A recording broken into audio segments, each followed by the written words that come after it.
Welcome back to Golden Rule Radio, your weekly recap of the precious metals markets and the news that moves the markets.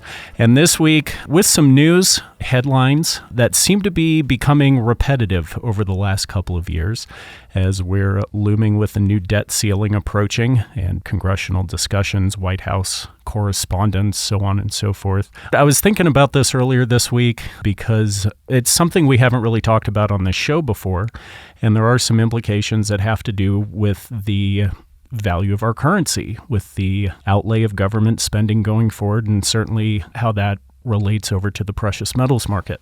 I was chatting here earlier this week with Morgan Lewis, a gentleman here at the company some of you may be familiar with. He writes the Hard Asset Insight newsletter on our website, McElvaney.com. He's our investment strategist, co-portfolio manager. And I asked him to come in this week and kind of give us a little rundown of what does the debt ceiling actually mean to the average person? Is this all smoke and mirrors? Is this political theater? Is there something to actually discuss here? Why does the debt ceiling exist? And what if it didn't? So Morgan, thank you for coming in and joining Tori and I this week. A couple points going forward on where we're at and what's happening next week and what are the implications. Well, thank you guys for having me. I appreciate it.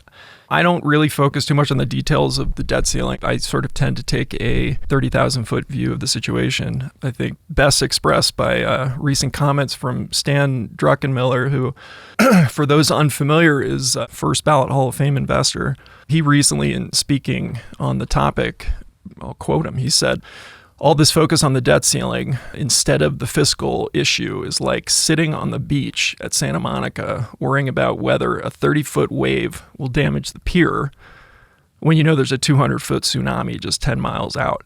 That pretty much sums it up as far as I'm concerned. So what the guys in Washington are arguing about are spending levels and spending cuts specifically that if you actually add up the interest that was added to the deficit courtesy of interest rate hikes over the last 15 months, we're not even able to talk about cuts in spending that account for the increase that those rate hikes had on the deficit. So, when you put it in that perspective, you kind of have to step back and realize that this is largely political theater as far as I'm concerned. And the bigger issue is that we have a massively unsustainable fiscal situation. And at this point, it's bleeding into monetary policy as well. So that now we've got unsustainability in policy in both the monetary and fiscal side of things. And ultimately, for me, that plays directly into gold.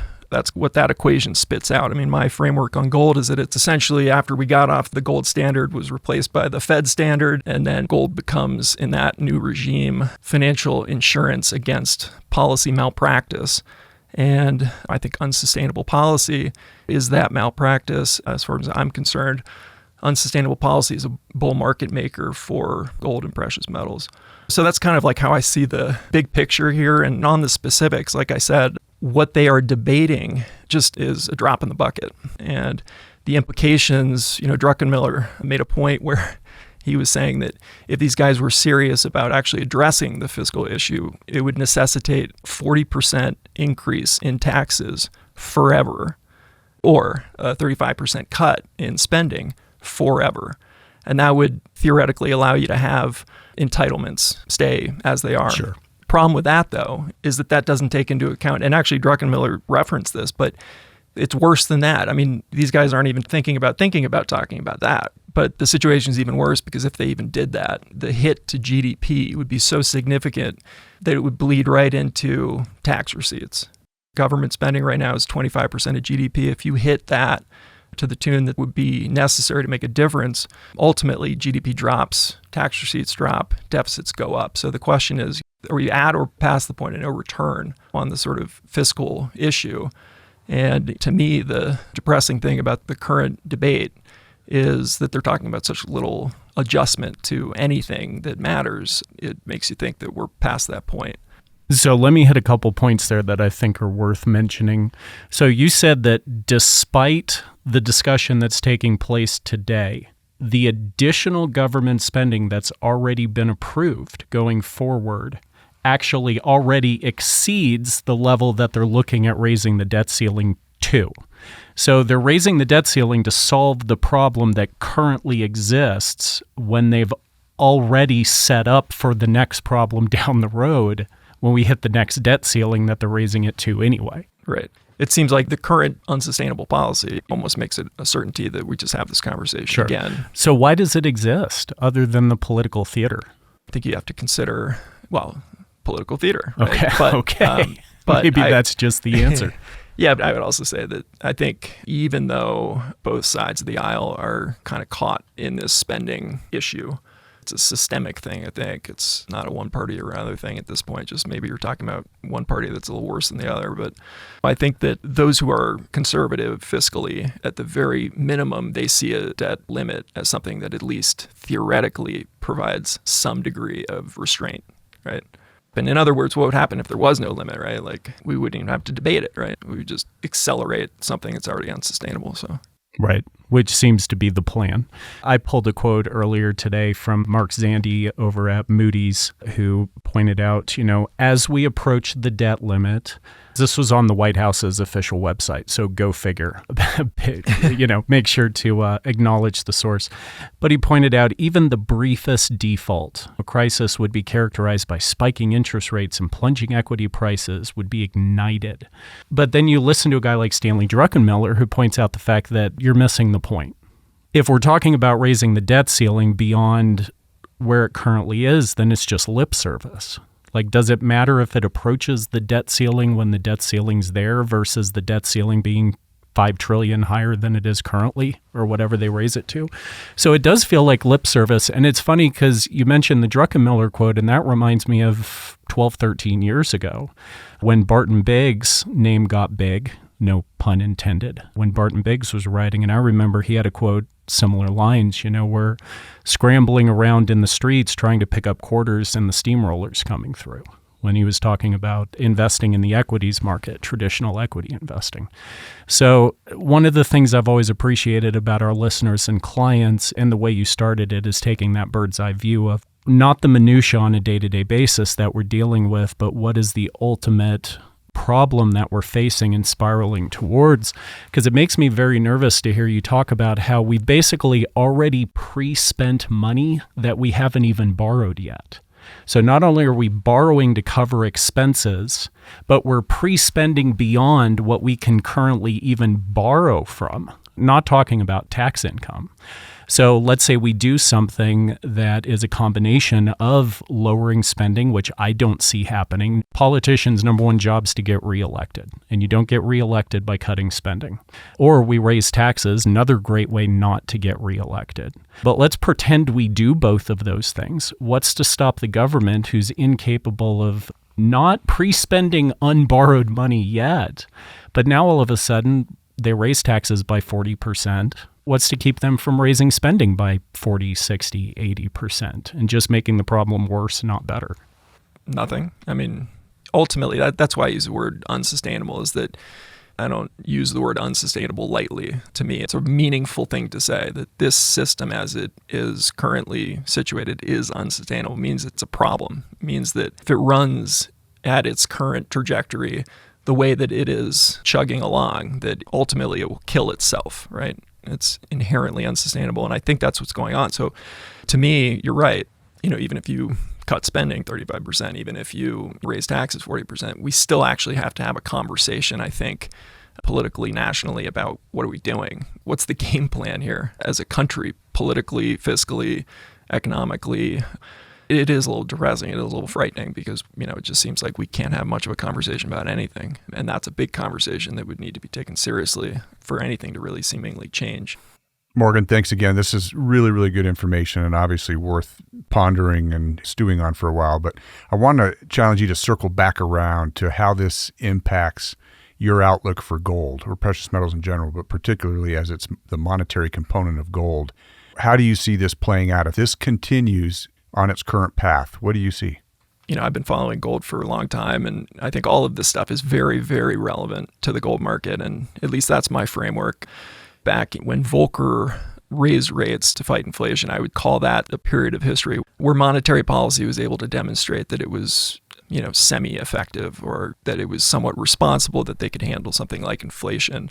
And I think as a result, what you saw was gold went into hibernation for a decade, 2 decades. I mean, that was a bear market for gold.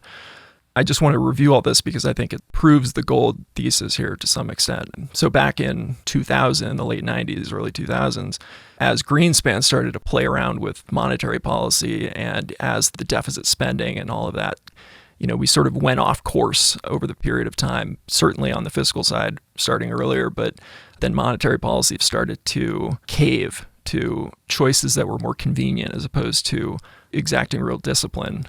And so I think what you saw there is you saw gold start to react. And again, my framework is that gold is financial insurance, among other things, but maybe primarily can be viewed as financial insurance against policy malpractice and unsustainability. So, once policy started to take that kind of a turn, we initiated a bull market that has subsequently maintained itself. We've paused in gold 10 years. We went sideways consolidation. To me, we're set up now for a big move higher. I'm not talking about the short term. We could get a correction here to continue for the next month or two or whatever.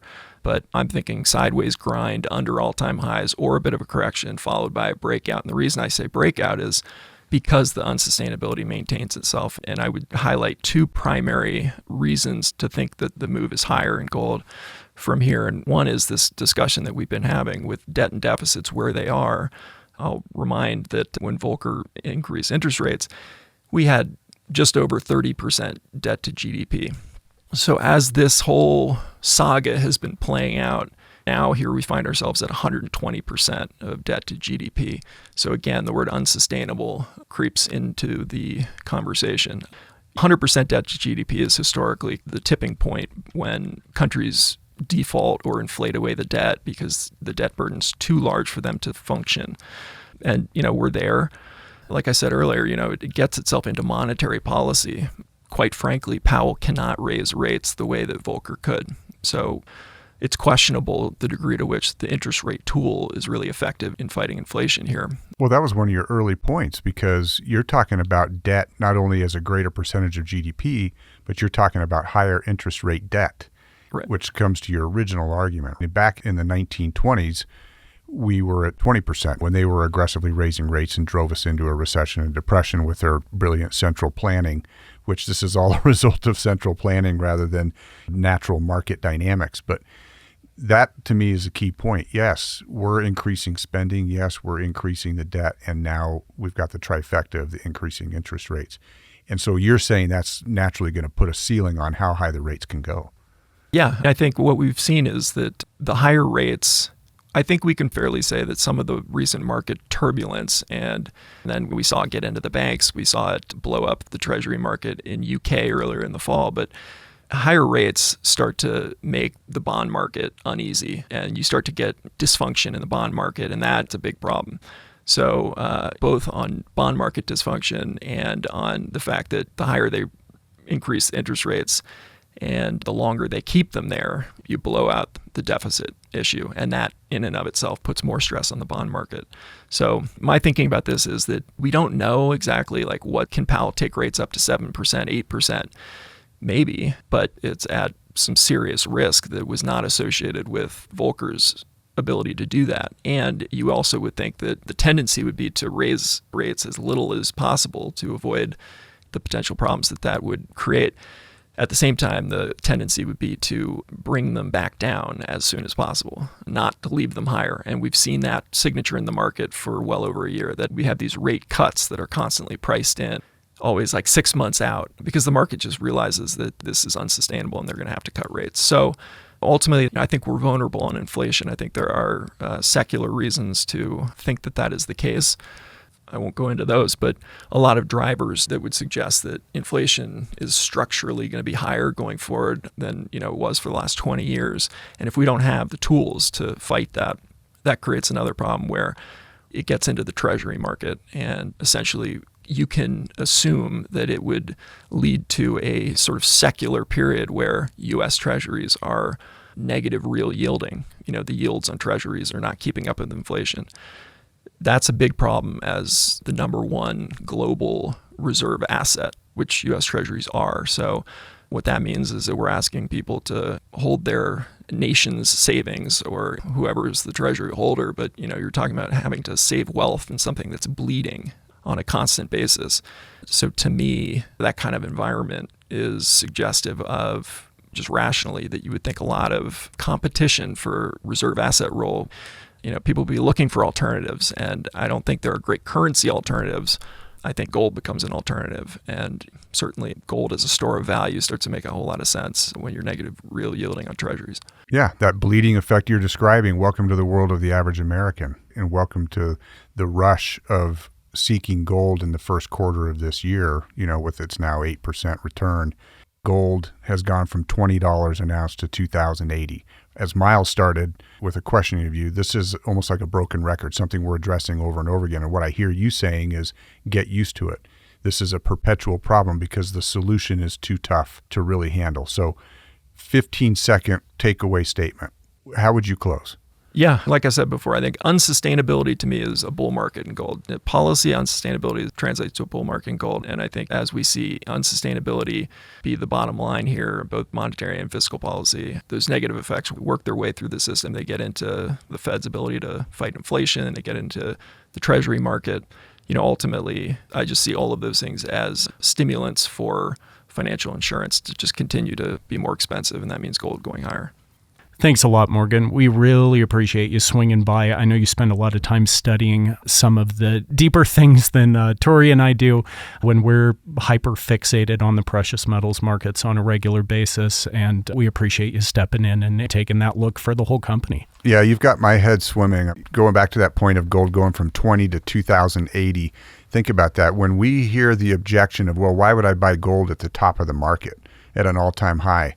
Well, you could have said that at $400 gold 20 years ago. Yeah. You could have said that a couple of years ago at $1,400. Anytime you're hitting a cycle high, I understand the hesitation. But what, to me, is the biggest takeaway from Morgan is the fact that this debt and spending is not going to change. Your point was it's too socially and politically sensitive. It's not how you get reelected, and the government spending's out of control. And I liked your question about why even have the ceiling? Well, I think we learned in the COVID response why a ceiling is necessary, because just that ignoring of the debt ceiling enabled this strongly inflationary environment to exist. When the spending just went up that much, imagine, as Morgan called it, no restraint. Right. That should give us chills. I mean, even if they're going to pretend like it doesn't exist and keep changing it, at least it stops them for a moment. Like it forces them to pause. That's right. For a period of time and actually think about it. Because if you've got a blank check and no accountability whatsoever, at that point, you're right. The sky becomes the limit. That's why in Monopoly, everybody has their property values adjust disgustingly. The richer everybody gets at the game, the more money there is in the game and not in the bank, the more the values go up. So let's jump into the charts here. If you can give us a nice abbreviated version of the technical analysis. Sure. And we'll keep it very abbreviated because I understand that we're going a little long today. So gold. Oh man, I don't want to keep this abbreviated. I'm going to have to. So gold's obviously on a little bit of a pullback after in the futures market hitting an all-time high again a couple weeks ago. So fun to see gold coming back. Now, I do have a joke here. So you guys at home don't know this, but from time to time, Tori will come to me after recording and be like, hey, why'd your 618 fib move by 50 cents or 25 cents or whatever? And the answer to that is on a week-to-week basis, I kind of just eyeball levels just to get a general idea. Well, just for fun this past week, I was teaching one of the younger guys some stuff about charting, so we really zeroed in, and I'm pretty confident that my fibs are like penny perfect at this point because I actually took the time to do it. So what we're looking at here is in the short term, starting back in March, we have been for a couple days now bouncing between the 382 and the 50% line. We're about halfway down to the longer term 382 fib. We've pushed below that 50-day moving average we talked about last week, and we've got a nice rising channel in gold. We're pushing down towards a longer term 618 fib. We talked about that low 1900 range, and you've got the 200-day coming up, and the 200 days ago, as of today, was November 4th. So that means all the downward movement in gold prior to that is now gone As the 200-day pushes forward, it's all up from here. So 200 days ago was now the first day that gold broke out to the upside. So the 200 day is going to start moving up very quickly now. And I think there's a good chance everything ends up lining up around 1900-ish, give or take $10. So I'm sticking with my plan. I buy gold every paycheck. I do not care what the price is. But I also put a little bit of cash aside for when we have moments like this, because I think Morgan's dead on accurate. We can talk about the nickel and dime stuff up and down. It is a weekly show, and we talk about weekly metals movements. But ultimately, I mean, the writing's in the sand. Like, the biggest names in finance see the writing in the sand. Everybody sees it. Everybody at home sees it. It's just, when are we willing to admit it and start making big decisions to protect ourselves, ensure our families against what we absolutely know is coming? All right, so what about silver now? Again, in abbreviated fashion. That wasn't very abbreviated. Apologies. Silver broke below the short-term 382 fib. We touched the 50% line today, and we're about halfway down to the 200-day moving average. All right, and the ratio has held steady this week. That's also part of the play, and I'm with you. A lot of money on the sidelines for that drop. If we can see that low 1900s, we're going to be cost averaging in with a lot of clients. So silver, too, following suit. If the ratio stays where it is, can't be ignored. Right, and platinum did the same thing. 382 down to the 50% line in a single day. Just big today, move. it was a big move. Yeah. Broke below it and went all the way down to the 50 today. So probably see a little bump up in platinum tomorrow, but we'll see if that continues.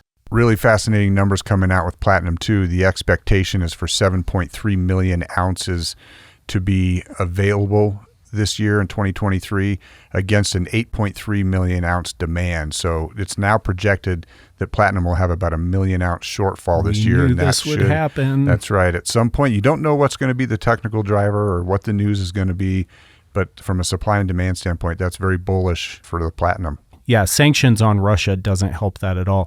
Now, the Dow, since not putting in a higher high in April, as it tried to do, it stayed below the January, February highs and below the November, December highs. So the Dow continues to slide down, and we just put in a fourth consecutive lower low. The Dow's not looking very good right now. Dollar rally is corresponding. Little rally. At that, You're right. I mean, you may see your 105.5 target yet. I think that's what it was. You were sort of discouraged that we ran out of steam on the little dead cat bounce or whatever you wanted to call it. Well, I wanted 107. We stopped at like 105.8, and we've actually kind of been in between 101 and 106 for 6 months. Okay. So the dollar is basically flatlined. So there's a very good chance, let's say we get back up to 105, 105.5, and maybe turn back down, and maybe we just sit here. Maybe the dollar's stable for the first time in years, just stable somewhere I don't want it to be. Well, we'll see what happens with the debt ceiling discussion. So just to wrap this and bring it full circle. Right. And then finally, just because we were talking about the dollar and we had a discussion about debt and how interest rates are related, I did check out the yields while taking a pretty deep dive in the bond yields back in March, middle to end of March. We saw a little decline there. The yields have bounced back up, and we're back up to like early February, early March range. So the 1 year still leading the charge by almost a full % compared to the 2 year. So the shorter term yields are definitely better than the longer term yields. I think that's because people don't think that interest rate rises are going to continue. And with what Morgan just told us, it's going to be real hard for them to keep them going. Well, and that inversion still points to recession. And one can argue that we're already deeply in it. The only way out of all of this, obviously, is spending reduction. And it's just not going to happen. It's why you own gold. Inflation would naturally decline if there was a legitimate debt ceiling, and one that was lower than what it is now, where you forced a spending reduction in Washington. The economy would naturally correct, and you wouldn't need the Fed to purposely crash our economy, which is exactly what they're doing now. So as a result of that, and as long as these fundamentals remain the same, we're precious metals owners. So that's going to do it this week for a extended version of Golden Rule Radio. So as always, we appreciate you stopping by. If you made it to this point in the show, we really appreciate it. And as a reward for listening to the whole show, you get a private consultation with one of the advisors here at McIlvaney Precious Metals. So why not give Tori or myself or anybody else here a call if there's anything we can help you with your personal portfolio. You can find Morgan on our website, along with some of our other authors like Doug Nolan, our show, and then David and Kevin's McIlvaney Weekly Commentary. We've got quite a bit on McIlvaney.com, so feel free to stop by to catch our weekly and daily news pieces. You can also find us on Twitter at ICA Gold or even on Facebook at McIlvaney Financial. And as mentioned, if you'd like to speak with one of the advisors here, you can give us a buzz at 800-525-9556. Thanks for listening. Have a great week.